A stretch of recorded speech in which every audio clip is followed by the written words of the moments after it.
So we learn in this week's episode of Heavy Object that even thought most wars is fought with objects these days, they still require oil to keep the maintenance stations running, and that's why they need to stop this Tricor from stealing their oil.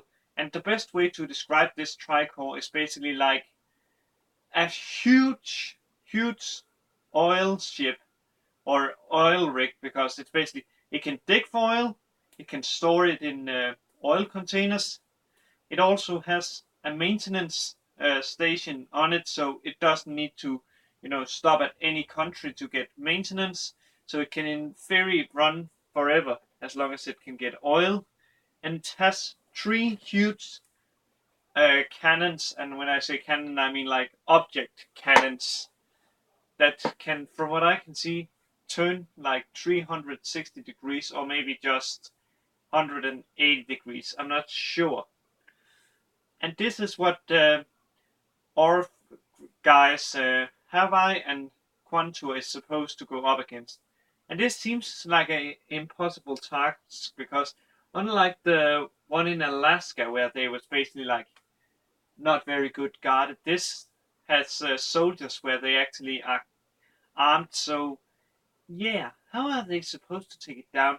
At first, I actually thought when what she called Quantua, he put C4 on the what's called oil containers, which and then blew them up when they had escaped the ship. I had actually expected it to sink from that explosion because that was huge. That was really huge, and yet it they didn't. It didn't sink. So how are they gonna defeat that? Because the episode ends with it basically surviving that explosion. So how is it gonna? How are they gonna win against that?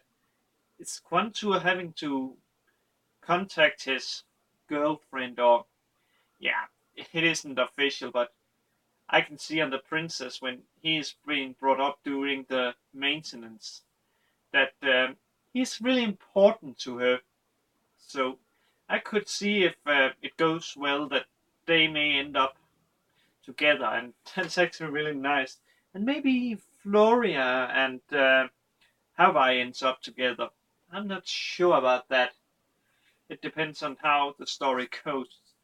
But yeah, really interesting because I'm not sure if the princess with her object can defeat what's it called, this Tricor, because it has three cannons and the princess doesn't really have more than like one or so in that firepower.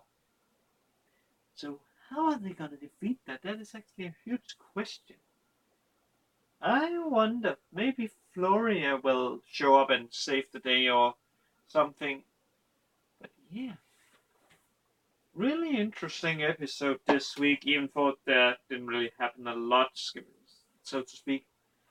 So yeah, I think I'm gonna end this review and wish you all a good day, good night, wherever you are. I'll see you later. Cheers, guys or girls.